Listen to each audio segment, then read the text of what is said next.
Salvete. To Skipperly. All right, this is Poseidon Part 2. So take a look at this sculpture.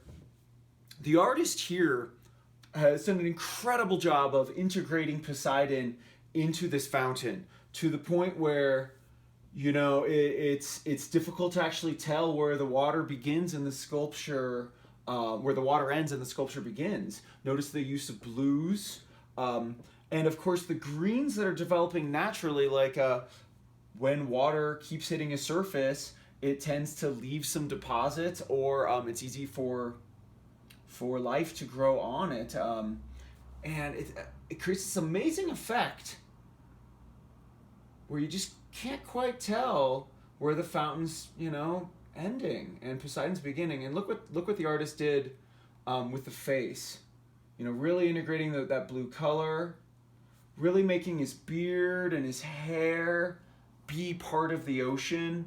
It definitely makes it look like there's some seaweed stuck in his hair. And note the seaweed on the trident, and an incredible trident as well. Really, really, really adds to the effect. Of course, he still is, although he looks old, he is very muscular. The gods are not like out of shape. And if you ever wonder, why are there always children in fountains? There really almost always are. It's probably because in Europe the children are encouraged to play in the fountains, and it's like a sign that it's okay for them. Plus, somebody like Poseidon might be kind of scary to a small child here. The amount of power and the violent weapon that he has with him. Incredible one there. Here's another one, and this is pretty typical of what town squares in Europe look like. In Italy, it's called a piazza. In other countries, you might know it as like plata or something like that. That they're just shops around it. Like there's a bike shop or there's a bank, and in the middle of the square there's a fountain with flowing water, which it's not water you could drink, but it is okay to go and like dip your feet in it, and frequently you'll see children playing in it. Here we don't see any children in the sculpture, but we do see horses. And notice how the sculptor here has really, really integrated it into the fountain with the water coming out of the horse's mouth. And again, like we saw in another sculpture, here's Poseidon with his trident kind of poking at that horse, stabbing the horse. Maybe we could imagine that these are supernatural horses that are super strong, and the trident just gives it a little nudge, doesn't actually hurt it. But there's another great Poseidon fountain. Here's a really famous Poseidon statue. Again, the classical pose. Renaissance art, classical art, really paid a lot of attention to the detail of physique. Notice the clamshell that he's on. You can't really see any other features of the ocean with him. Here is a stranger looking sculpture. This one's modern. Poseidon doesn't look Greek, right? This one looks a little bit stranger, which of course, nothing wrong with that. Like you're doing with your work for class, frequently it's all about doing your own version, having your own take on it. And kind of a comedic effect here with with him like squeezing a fish so that the fountain comes out of it, and holding a shell up in the air.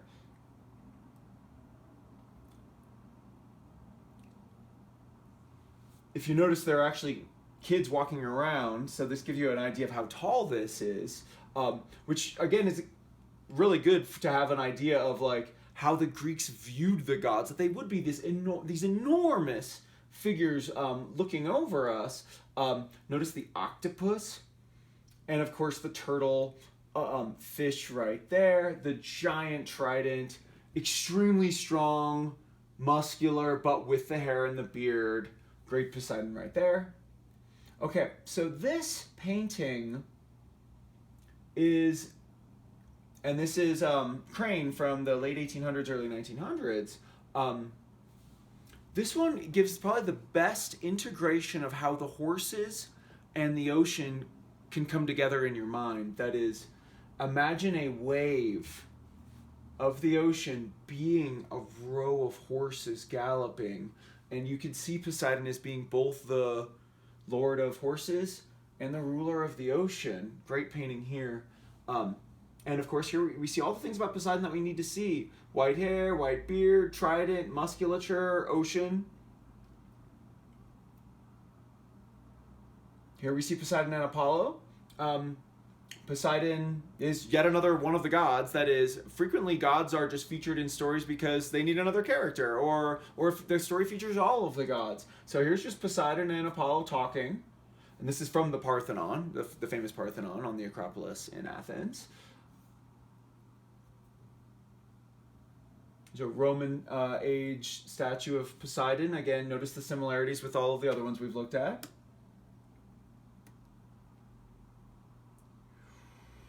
Another Greek one here. Notice again the pose. Unfortunately, we don't have what's in his hand.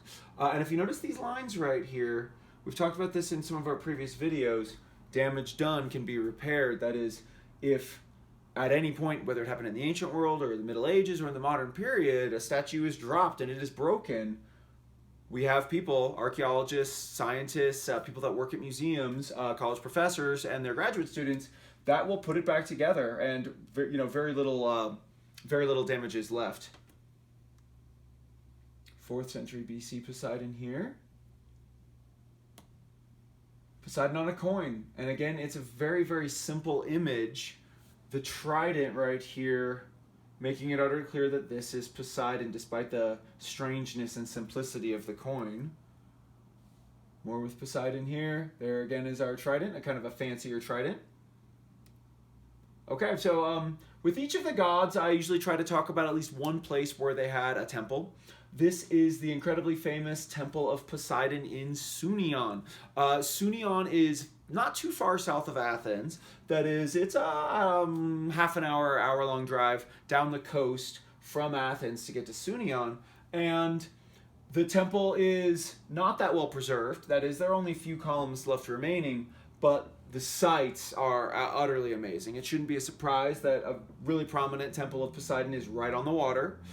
This is what Greece looks like. If you don't know too much about modern Greece, it is a beautiful, mountainous country with islands everywhere. Water, and it's green, and there are mountains, and there are islands.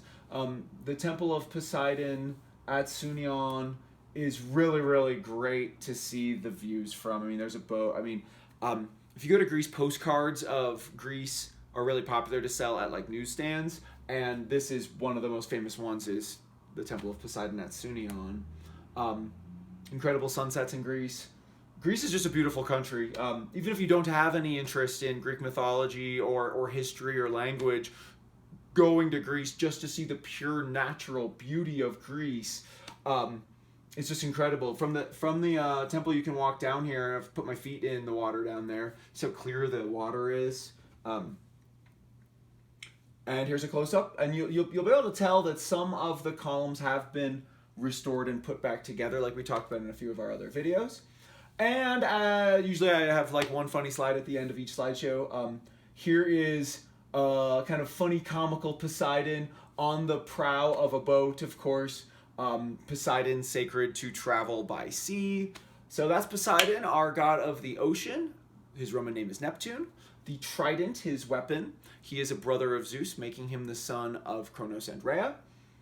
And horses, and also earthquakes, are things that are associated with Poseidon. All right, so that is Poseidon Part 2. Walete.